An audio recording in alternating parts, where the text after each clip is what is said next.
एक आम सा लड़का, एक अजीब सी दवा और एक ऐसी खोज जो बदल देगी समय का रुख। 2022 का एक दिन जब एक गलती ने एक मिरेकल को जन्म दिया, जब हर बार मौत से बचने का एक ही तरीका था, गुजरे कल में वापस लौट जाना। पर क्या वक्त के साथ खेलना इतना आसान है? हर बार के सफर में छुपी हुई है एक नई मुश्किल और एक नया राज।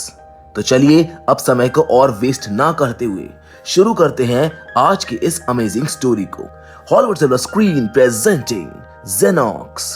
कहानी की शुरुआत रात के सन्नाटे में होती है। एक लड़की अकेली कहीं पर जा रही होती है और उसके पीछे एक आदमी हुडी पहने चुपचाप चल रहा होता है, जिसके हाथ में चाकू होता है। लड़की को आभास हो जाता है कि कोई उसका पीछा कर रहा है, इसलिए वो भी सतर्क रहती है और उसके हाथ में भी एक चाकू होता है। अचानक से वो पलटकर उस आदमी से पूछती है कि तुम मेरा पीछा क्यों कर रहे हो? तभी पास के एक पुराने डिब्बे से एक बूढ़े अंकल उनको देखते हैं और ऊंची आवाज में बोलते हैं, अगर तुमको रोमांस करना है तो कहीं और चले जाओ। पता नहीं आजकल की पीढ़ी को क्या हो गया है, पढ़ाई छोड़कर इन सब चीजों में लगी रहती है। मैं कब से चिल्ला रहा हूँ, पर तू है उसी लड़की से चिपका हुआ है। गुस्से में अंकल दीवार तोड़ते हुए बाहर आते हैं। ये देखकर हुडी वाला लड़का डर के मारे वहाँ से भाग जाता है। अब अंकल लड़की को घूरते हुए बोलते हैं, जा, मैं तुझको श्राप देता हूँ, तेरे 10 बच्चे होंगे और 10 के 10 कभी ठीक से बड़े नहीं होंगे और तू सारी रात उनकी चिंता में सो नहीं पाएगी। लड़की हैरान खड़ी रह जाती है। उसको तो समझ नहीं आ रहा था कि आखिर उसी अजीब अंकल ने उसकी जान बचाई है। अब अगली सुबह एक बूढ़ी महिला ब्रेड ऑमलेट बना रही होती है। उनका नाती मिसी पास पे बैठकर टीवी देख रहा होता है, जिसमें एक मशहूर इमेजिनर बता रहा होता है कि उसका नया एल्बम फ्राइडे द 13 नाम से आने वाला है। मिसी के हाथ में एक टैबलेट है जिसका नाम है जेनॉक्स, जिस पर उसकी दादी पूछती है कि बेटा तुम ये गोली क्यों खाते हो? लो ये आमलेट खा लो, सब बीमारी दूर हो जाएगी। लेकिन मिसी मना कर देता है, पर फिर भी दादी आमलेट को पेपर में लपेटकर जबरदस्ती उसके हाथ में पकड़ा देती है। दरअसल मिसी को एक मानसिक समस्या है, उसे बिना वजह घबराहट होती है और पैनिक अटैक्स आते हैं। इसी के इलाज के लिए वो जेनॉक्स नाम की दवा ले रहा है, जो अभी बाजार में उपलब्ध नहीं है, इसीलिए कुछ चुने हुए लोगों पर इसका ट्रायल चल रहा है। मिसी भी उन्हीं में से एक है। वो डॉक्टर के पास जाता है, जहाँ डॉक्टर उससे पूछते हैं कि किसी तरह का साइड इफेक्ट तो नहीं हुआ। मिसी मना करता है, जिस पर डॉक्टर उसे एक और महीने तक दवा लेने के लिए कह देते हैं। अब आपको मैं बता दूं कि मिसी एक हाई स्कूल का स्टूडेंट है और आज उसका फाइनल एग्जाम है। इस एग्जाम में बच्चों को अलग अलग नंबर दिए जाते हैं, जिनमें अलग अलग सब्जेक्ट्स होते हैं। अब जो नंबर आएगा उसे उसी सब्जेक्ट पर लिखना और टीचर को बोलकर समझाना होता है। टीचर कहते हैं नंबर 1 ले लो, ये मेरा लकी नंबर है। लेकिन मिसी का लकी नंबर 8 होता है, इसीलिए वो उसी नंबर को चुनता है। उसे एक ऐतिहासिक व्यक्ति के बारे में लिखना होता है और वो लिखना शुरू कर देता है। उसके सामने 2 लड़कियां बैठी होती है, जिनमें से एक जॉन का नाम की लड़की होती है, जिसे मेसी बहुत पसंद करता है। वो इंग्लिश का पेपर दे रही होती है, लेकिन उसे इंग्लिश बिल्कुल नहीं आती, इसलिए उसने कुछ जवाब अपने पैरों पर लिखे होते हैं और वहीं से देखकर वो पेपर दे रही होती है। लेकिन मजे की बात यह है कि इस टेस्ट में सिर्फ लिखना नहीं, बल्कि टीचर के सामने बोलकर भी समझाना होता है। अब एक तरह से मिसी को बोलने में हिचक होती है, तो दूसरी ओर जॉन का हर सवाल पर चुपी रहती है। अंत में एग्जाम खत्म होता है और सभी बच्चे इस खुशी में मिलकर पार्टी करने की योजना बनाते हैं। एग्जाम खत्म होने के बाद जब सारे स्टूडेंट्स पार्टी की योजना बना रहे होते हैं, तभी जॉन का मिसी से पूछती है, क्या तुम भी पार्टी में आओगे? जिस पर मिसी थोड़ा हिचकिचाते हुए कहता है कि मुझको थोड़ा काम है, लेकिन मैं आने की कोशिश जरूर करूंगा। तभी उनकी टीचर पास आती है और जॉन का से कहती है कि अगर इंग्लिश नहीं भी आती तो भी डरने की जरूरत नहीं है बेटा, गलती करोगे तभी तो तुम सीखोगे। ये कहकर टीचर वहाँ से चली जाती है। फिर मिसी भी घर चला जाता है, जो अपनी दादी के साथ टीवी देखने लगता है। दादी उसको देखती है और कहती है कि देखो सब बच्चे पार्टी में मस्ती कर रहे होंगे और तू यहीं बैठा है दादी के साथ। तुझे जॉन का पसंद है ना, तो फिर उसके साथ पार्टी में क्यों नहीं गया? मिसी धीरे से कहता है, दादी मुझे वो पसंद है, लेकिन मुझको ये नहीं पता कि क्या वो भी मुझको पसंद करती है, शायद इसीलिए मैं नहीं गया। इसके बाद मिसी अपने कमरे में चला जाता है, जहाँ उसने जॉन का की एक तस्वीर रखी होती है। वो उसको बहुत पसंद करता है, शायद उससे प्यार करता है। फिर वो इंस्टाग्राम खोलता है और देखता है कि जॉन का पार्टी में है और उसने कैप्शन डाला है, लास्ट टाइम टुगेदर, यानी ये उनकी आखिरी मुलाकात हो सकती है, क्योंकि अब सब अलग अलग कॉलेजेस में जा रहे हैं। ये देखकर मिसी डर जाता है कि कहीं वो जॉन का को खो ना दे, इसीलिए वो तुरंत तैयार होता है और पार्टी में जाने के लिए निकल जाता है। वो रास्ते में जॉन का को मैसेज करता है। जॉन का मैसेज पढ़कर पार्टी से बाहर आती है, शायद कॉल करने के लिए। तभी एक हुडी पहने आदमी उसके पीछे आता है। यह आदमी वही आदमी है जो कहानी की शुरुआत में एक लड़की का पीछा कर रहा था। वो चाकू उसकी गर्दन पर रखता है और कहता है, चुपचाप मेरे साथ चलो। ये सीन यहीं पर कट हो जाता है और हम मिसी को पार्टी के बाहर देखते हैं, लेकिन वहाँ पर पुलिस और एम्बुलेंस खड़ी होती है। माहौल काफी अजीब होता है। मिसी कुछ समझ नहीं पाता और तुरंत जॉनका को कॉल करता है। तभी वो देखता है कि एक लड़की की बॉडी एम्बुलेंस में रखी जा रही है और उसी वक्त उसका फोन बजता है। अब उसको एहसास होता है कि वो लड़की कोई और नहीं बल्कि जॉनका है। अब ये सब देखकर मिसी को अचानक पैनिक अटैक आ जाता है। किसी तरह वो खुद को संभालता है और गहरी सांसें लेता है और एम्बुलेंस के पीछे दौड़ लगाता है। वो एम्बुलेंस को रुकने के लिए कहता है, जिससे टकराकर वो खुद भी बेहोश हो जाता है। फिर उसी एम्बुलेंस में जॉनका के साथ मिसी को भी अस्पताल ले जाया जाता है। अस्पताल में मिसी की आंख खुलती है। बगल में एक बूढ़े आदमी का बेड होता है। मिसी घबराकर जॉनका को ढूंढता है, लेकिन वहाँ की नर्स उसको वापस लेटा देती है। वो कुछ बताती भी नहीं है। तभी उसके पास बैठा बुजुर्ग उसको एक लिक्विड देता है और कहता है कि इससे सब कुछ ठीक हो जाएगा। मिसी परेशान होता है, इसीलिए वो उसको थोड़ा सा पी लेता है और बाकी लौटा देता है। अब जैसे वो उसको पीता है, उसको काफी अजीब महसूस होता है। अचानक वो वापस उस सुबह में पहुंच जाता है जब उसने जेनॉक्स टैबलेट ली थी। हर चीज वापस से वैसी ही होती है। टीवी पर वही music album Friday the 13th का जिक्र, दादी का वही आमलेट और वही बात कि गोलियां मत खाया करो। मिसी चकरा जाता है। उसको समझ नहीं आता कि ये सब क्या हो रहा है। ऐसा लगता है मानो समय फिर से शुरू हो गया हो। फिर से उसको ऐतिहासिक विषय वाला पेपर मिलता है, वही नंबर 8 वाला, और फिर से वो डॉक्टर के पास जाता है। डॉक्टर फिर से वही सवाल करते हैं कि कोई साइड इफेक्ट तो नहीं हुआ, जिस पर कंफ्यूज्ड मिसी कहता है कि शायद मुझको कोई साइड इफेक्ट लग रहा है। डॉक्टर चौंकते हैं और कहते हैं कि अगर ऐसा है तो अब तुम्हें दवा नहीं लेनी चाहिए। वैसे भी इस जेनॉक्स टैबलेट का ट्रायल हम 10 लड़कों पर कर रहे हैं और तुम्हारे अलावा एक और लड़का है जिसके ऊपर इसका साइड इफेक्ट हुआ है। डॉक्टर के अनुसार उसे भविष्य की घटनाएं दिखने लगी थी जब उसने शराब पी थी। डॉक्टर आगे बताते हैं कि मुझको भी ये टैबलेट दी गई थी कुछ महीने पहले। तब मैंने खुद पर टेस्ट किया था। मुझे साइड इफेक्ट तो नहीं हुआ, पर हाँ एलर्जी जरूर हो गई थी, इसीलिए मैंने इसको छोड़ दिया था। और अब मुझसे जबरदस्ती स्टूडेंट्स पर इसका ट्रायल करवाया जा रहा है, पर मैं इस दवा को बाजार में नहीं आने दूंगा। अब मिसी स्कूल की ओर बस में जा रहा होता है। तभी टीचर उसको विषय चुनने को कहती है। इस बार वो आर्ट को चुनता है क्योंकि उसको हिस्ट्री का वो सब्जेक्ट अच्छे से आता था। परीक्षा में वो पूरे आत्मविश्वास के साथ जवाब लिखता है। उधर अस्पताल में डॉक्टर डीन से कहता है कि इस दवा का परीक्षण बंद कर देना चाहिए क्योंकि 2 छात्रों को पहले ही इसके साइड इफेक्ट हो चुके हैं। लेकिन डीन साफ मना कर देता है। वो कहता है बाकी सब ठीक है, इसीलिए इसका परीक्षण जारी रहेगा। इधर स्कूल में जॉनका भी आती है, जिसने अपने पैरों पर आंसर्स लिखे होते। वो भी पेपर में वही सब लिख देती है। परीक्षा के बाद टीचर फिर से कहती है, बेटा अंग्रेजी नहीं आती तो कोई बात नहीं, कोशिश करो, गलतियां करोगे तभी तो सीखोगे। इसके बाद जॉनका फिर से मिसी से पूछती है कि क्या वो पार्टी में आएगा या फिर नहीं। और इस बार मिसी को याद आ जाता है कि पिछली बार उस पार्टी में जॉनका की हत्या हो गई थी। वो तय करता है कि इस बार वो जॉनका को कुछ नहीं होने देगा। वो झट से कहता है, हाँ मैं पार्टी में जरूर आऊंगा।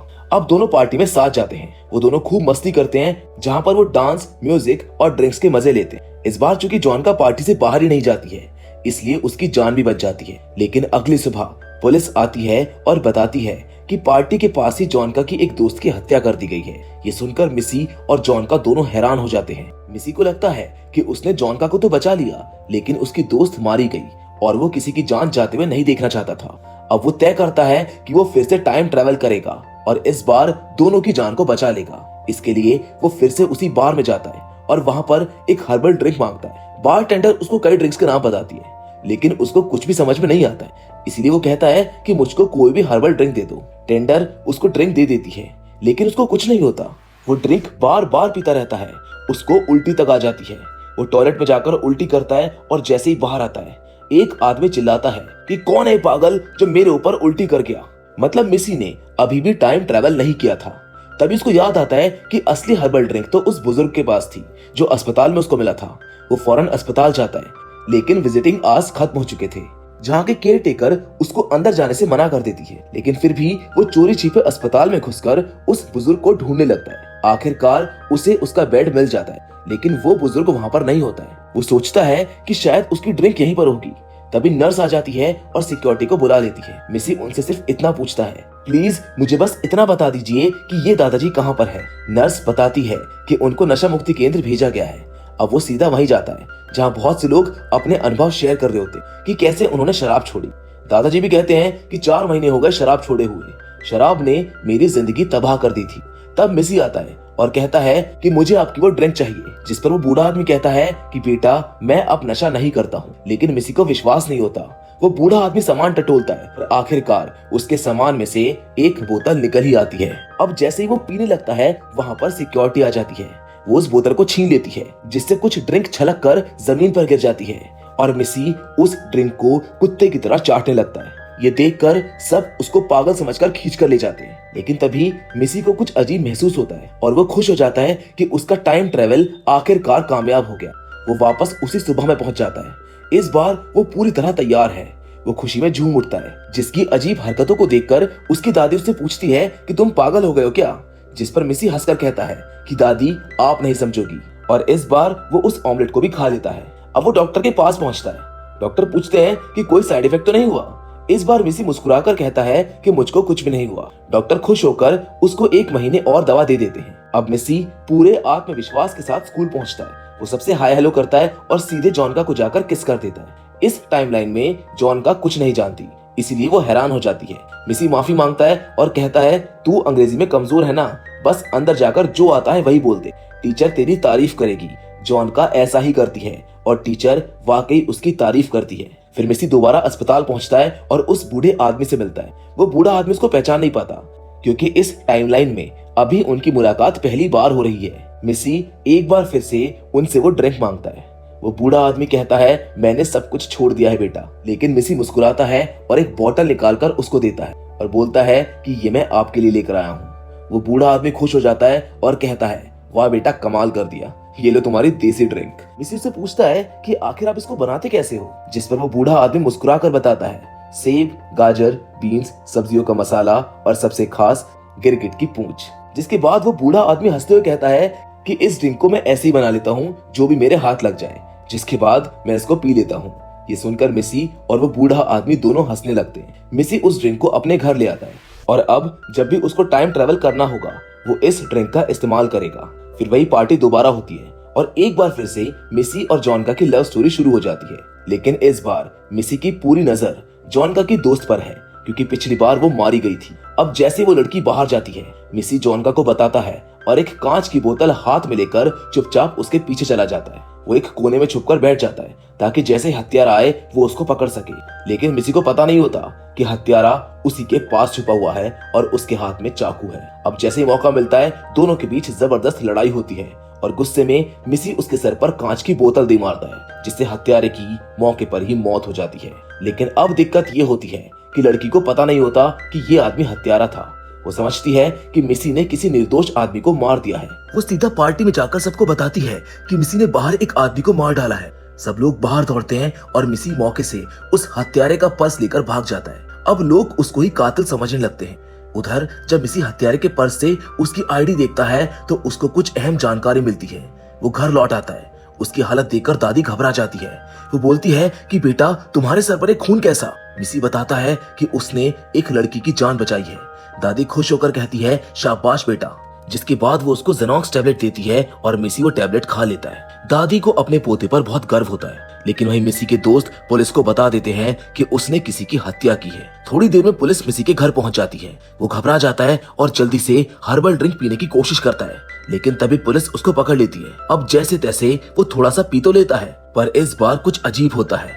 मतलब वो उस समय में नहीं जाता है जब हत्या से पहले का वक्त था, बल्कि उस समय में पहुंचता है जब वो घर लौटा था और जब दादी ने उसको टैबलेट दी थी। उसे कुछ भी समझ में नहीं आता है कि क्या हो गया। वो अपनी दादी से पूछता है दादी आपने कौन सी टैबलेट दी थी? जिस पर उसकी दादी कहती है कि वही जेनॉक्स बेटा जिसको तू रोज खाता है। अब मिसी को टाइम ट्रेवल का असली फॉर्मूला समझ में आता है। वो हमेशा उस टाइम में जाता है जब उसने आखिरी बार जेनॉक्स टैबलेट खाई। पहले उसने वो टैबलेट सुबह खाई थी, इसीलिए बार बार वो सुबह के टाइम में पहुंच रहा था। लेकिन अब उसने वो गोली घर आकर खाई थी, इसलिए अब हर बार वो उसी वक्त में लौट रहा है। ये समझने के बाद वो फिर से पुलिस आने से पहले हर्बल ड्रिंक को पीता है और टाइम ट्रेवल कर लेता है। दादी फिर कहती है कि मेरा पोता कितना बहादुर है। जिस पर मिसी चिढ़कर कहता है कि बहादुरी गई तेल लेने। पुलिस सर पर खड़ी है और आप मेरी तारीफों के पुल बांध रही हो।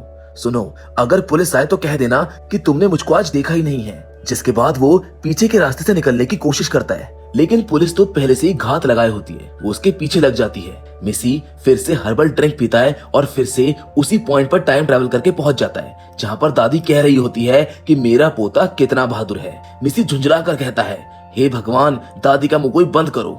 वो फिर से दादी को समझाता है कि अगर पुलिस आए तो कह देना कि मेरा पोता घर पर नहीं है। तो दादी मान जाती है और इस बार पुलिस आने पर वो वही कहती है कि मेरा पोता घर पर नहीं है, इसलिए पुलिस वहां से चली जाती है। अब मिसी को समझ आता है कि वो अतीत में ज्यादा पीछे नहीं जा सकता है, क्योंकि हर बार वो वही पहुंचता है जहां से उसने जेनॉक्स टैबलेट खाई थी। वो दादी से पूछता है कि क्या आपने कभी मेरी टैबलेट खाई है। दादी कहती है कि नहीं बेटा, मैं तो सिर्फ अपनी बीपी की गोली खाती हूँ। मिसी सोचता है शायद बीपी की गोली इस परेशानी का हल हो सकती है। वो कहता है, दादी अभी आपको कुछ भी समझ में नहीं आएगा, लेकिन मेरी बात ध्यान से सुनो। ये हर्बल ड्रिंक है, अगर आप इसको पी लोगी तो तुम अतीत में जाओगी और मुझको बचा पाओगी। उसकी दादी बिना कुछ सोचे समझे वो हर्बल ड्रिंक पी लेती है। वो कहती है कि ये कैसी शराब है, इसमें तो कोई दम ही नहीं है। इतना पीने के बाद भी नशा नहीं हुआ। ऐसा लग रहा था जैसे दादी को शराब की अच्छी खासी आदत हो। मिसी मुस्कुराकर कहता है, ठीक है, अब अपनी समस्या मुझे खुद ही सुलझानी पड़ेगी। ये कहकर वो बोतल उठाता है और वहां से निकल जाता है। अब मिसी पुलिस से छिपता फिर रहा है। इंटरनेट पर उसके बारे में खबर फैल चुकी है कि वो एक खतरनाक हत्यारा है। तभी उसे जानका का मिस कॉल दिखता है। वो उसको वापस कॉल करता है। जानका घबरा कर पूछती है, मिसी तुमने क्या कर दिया। जिस पर मिसी कहता है, मैं सब कुछ बाद में बताऊंगा, अभी बताओ कि तुम हो कहां पर। जोंका बार बार उसकी लोकेशन पूछती है। मिसी को शक हो जाता है कि जोंका के साथ पुलिस हो सकती है, इसलिए वो तुरंत कॉल को काट देता है। और वाकई में जोंका के साथ पुलिस होती है। पुलिस वाले जोंका से पूछते हैं, क्या मिसी इतना बुरा लड़का है कि वो किसी की हत्या कर सकता है। जिस पर जोंका कहती है, नहीं, वो तो बहुत अच्छा लड़का है। मुझे समझ ही नहीं आ रहा कि आखिर उसने ऐसा क्यों किया। उधर मिसी समझ जाता है कि अब वो उस वक्त में वापस नहीं जा सकता है जब हत्या नहीं हुई थी। अब उसको सिर्फ एक ही उम्मीद नजर आती है और वो थी वो डॉक्टर। मिसी उसी डॉक्टर से मिलने जाता है। वो बाहर दूसरे मरीजों के साथ बैठता है, लेकिन फिर भी वो अंदर जल्दी चला जाता है। वो डॉक्टर से पूछता है कि आपने कई महीने पहले जेनॉक्स टैबलेट ली थी। डॉक्टर चौंक कर पूछता है कि तुमको ये कैसे पता। मिसी कहता है, आपने ही मुझको बताया था, लेकिन वो टाइमलाइन दूसरी थी। अब बस आप इतना कीजिए कि ये हर्बल ड्रिंक पी लीजिए। डॉक्टर हंसकर कहता है, मैं कोई भी चीज नहीं पीने वाला हूँ, ये मजाक है क्या। मिसी जब कोई रास्ता नहीं बचता है तो चाकू निकाल लेता है और डॉक्टर को डराता है, लेकिन डॉक्टर फिर भी उस ड्रिंक को पीने से मना कर देता है। तब मिसी अपने हाथ पर खुद कट लगा लेता है और डॉक्टर से कहता है कि अगर आपने ड्रिंक नहीं पी तो मैं खुद को मार लूंगा। इसके बाद वो डॉक्टर को बांध देता है और बताता है कि जेनॉक्स टैबलेट में एक खास किस्म का केमिकल है जो इस हर्बल ड्रिंक के साथ मिलकर टाइम ट्रैवल कराता है, क्योंकि डॉक्टर ने वो टैबलेट कई महीने पहले ली थी। अगर वो अब ड्रिंक पीता है तो वो उसी समय में पहुंच जाएगा। मिसी कहता है कि मैं खुद वो टैबलेट अभी हाल ही में ले चुका हूँ, इसीलिए मैं अतीत में नहीं जा सकता। अब आप ही मेरी आखिरी उम्मीद हो। फिर वो डॉक्टर से कहता है, अगर आप अतीत में जाएंगे तो एक चीज जरूर याद रखना, वहां पर आपको एक बूढ़ा आदमी मिलेगा जिसकी नाक बहुत लाल होती है। वही आदमी हर्बल ड्रिंक तैयार करता है और आप उससे वो दोबारा ले सकते हैं। मिसी डॉक्टर से विनती करता है, मेरे लिए बस इतना कर दीजिए, परीक्षा के दिन मुझसे मिलिए और कहिए कि मैं जोंका के साथ पार्टी में जाऊं। अगर जोंका अकेली गई तो एक हुडी पहना आदमी उसको मार देगा। मैं अगर साथ में रहूंगा तो वो बच जाएगी, लेकिन उसकी दोस्त खतरे में पड़ सकती है। मिसी डॉक्टर को उस हत्यारे का नाम भी बता देता है जो उसने उस दिन पर्स से निकाला था। वो बताता है कि पार्टी वाले दिन वही अपराधी फिर आएगा जिसे पकड़ना जरूरी है। डॉक्टर सब कुछ ध्यान से नोट करता है कि किस दिन क्या करना है और कैसे करना है, लेकिन फिर भी वो ड्रिंक पीने से मना करता रहता है। अब गुस्से में मिसी डॉक्टर के पेट पे मुक्का मारता है और जबरदस्ती उसके मुंह में उस हर्बल ड्रिंक को डाल देता है। डॉक्टर नीचे गिरता है, लेकिन कुछ नहीं होता। डॉक्टर कहता है, देखो कुछ भी नहीं हुआ, ये सब तुम्हारी कल्पना है। इतने में पुलिस आ जाती है। मिसी वहां से भागने की कोशिश करता है, लेकिन पुलिस उसको पकड़ लेती है, जिसके बाद पुलिस मिसी को गाड़ी में बैठाकर ले जाती है। डॉक्टर पीछे अपनी कार में होता है, पर तभी डॉक्टर को कुछ अजीब सा महसूस होता है। मिसी ये देख लेता है। वो समझ जाता है कि डॉक्टर अब टाइम ट्रैवल करने वाला है और शायद अब सब कुछ सही हो जाएगा। इसी उम्मीद में मिसी मुस्कुराता है और पुलिस के साथ वापस चला जाता है।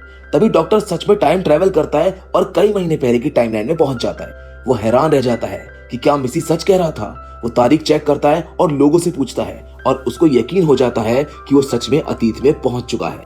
वो ठीक उसी समय में है जब उसने जेनॉक्स टैबलेट खाई थी। वो डॉक्टर सबसे पहले जेनॉक्स टैबलेट का सबूत मिटाने की सोचता है। जिन छात्रों पर उसने टैबलेट का ट्रायल किया था उन्होंने कहा था कि उन्हें कोई साइड इफेक्ट नहीं हुआ, लेकिन अब डॉक्टर उनकी सभी रिपोर्ट्स बदल देता है और उसमें खतरनाक साइड इफेक्ट्स लिख देता है ताकि ये दवा कभी भी बाजार में ना आ सके और छात्रों की जिंदगी से खिलवाड़ ना हो सके। अब दोस्तों डीन के पास भी यही टेस्ट होता है, उसे रोकने का कोई तरीका नहीं दिखता है, लेकिन डॉक्टर कुछ टैबलेट्स अपने पास रख लेता है और सीधा उस बूढ़े आदमी के पास जाता है जो उस समय अस्पताल में नहीं बल्कि अपने उस ड्रिंक को बनाने में व्यस्त था। डॉक्टर उसको पैसे देकर उस ड्रिंक को खरीद लेता है। अब डॉक्टर का मन भी बदल चुका होता है, वो अपनी सामान्य से जिंदगी से परेशान था, वो अमीर बनना चाहता था, इसीलिए वो जेनॉक्स टैबलेट लेकर बिंगो गेम खेलने की योजना बनाता है। एक बार खेल खेलने के बाद वो जीतने वाला नंबर नोट करता है और फिर से उस ड्रिंक को पीकर वापस उसी समय में पहुंचता है जब ये खेल शुरू हुआ था, जिसके बाद वो उसी नंबर को चुनता है जो उसने पहली बार नोट कर लिया था, जिस वजह से वो करोड़ों रुपए जीत जाता है। समय बीतता है और मिसी की फाइनल परीक्षा का दिन आता है। अब डॉक्टर बहुत अमीर हो चुका होता है, बड़ी बड़ी गाड़ियां और अलग तरह के कॉन्टेक्ट लेंस पहनता है। वो मिसी से मिलने आता है। मिसी एग्जाम देने जा ही रहा होता है, तभी डॉक्टर उसे 1 मिनट के लिए अकेले में बुलाते हैं। वो अपनी आंखों के अजीब लेंस दिखाकर कहते हैं कि मैं एक एलियन हूँ और तुम्हें इंसानों के व्यवहार को समझाने आया हूँ। तुम शायद यकीन ना करो, इसलिए एक बात बताता हूँ। इतिहास के पेपर में एक सवाल का सही जवाब तुम्हारे लकी नंबर में छुपा हुआ है। ध्यान से पढ़ना और जवाब देना। और हाँ, तुम जोंका से प्यार करते हो लेकिन डर के कारण कह नहीं पाते। तुम्हारा डर ही तुम्हारी सारी घबराहट की वजह है। पहले डर को छोड़ो, फिर सब कुछ सही हो जाएगा। जब जोंका तुम्हें पार्टी में बुलाए तो हाँ कहना, वो तुम्हें पसंद करने लगेगी और तुम दोनों एक हो जाओगे। इतना कहकर डॉक्टर वहाँ से चला जाता है। अब मिसी परीक्षा देने बैठता है। वहाँ एक टीचर कहता है पहला नंबर चुनो, ये मेरा लकी नंबर है। लेकिन मिसी कहता है कि मेरा लकी नंबर 8 है और मैं वही चुनूंगा। और जैसा डॉक्टर ने कहा था वही सवाल आता है जिसका जवाब मिसी ने अच्छे से पढ़ रखा होता है। अब मिसी को यकीन हो जाता है कि कोई एलियन उसकी मदद करने आया था। इसके बाद जोंका पार्टी के लिए पूछती है और इस बार मिसी हाँ कह देता है। दोनों पार्टी में जाते हैं, वक्त साथ बिताते हैं और उन्हें एक दूसरे से प्यार हो जाता है। इस तरह जोंका की जान बच जाती है, लेकिन उसकी सबसे अच्छी दोस्त पर अभी खतरा मंडरा रहा होता है।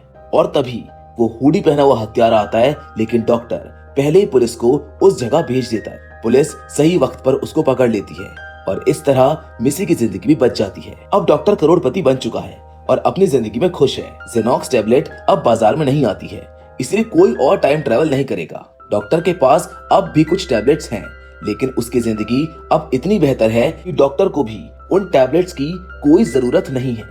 अब सब पूरी तरह से शांत और खुशहाल है और यहीं पर ये फिल्म खत्म हो जाती है। तो दोस्तों, मैं उम्मीद करता हूँ कि जेनॉक्स की ये इंटरेस्टिंग कहानी आपको पसंद आई होगी। बाकी फिलहाल आज के इस वीडियो में बस इतना ही, लेकिन हम फिर से जरूर मिलेंगे और वो भी एक और नई इंटरेस्टिंग कहानी के साथ।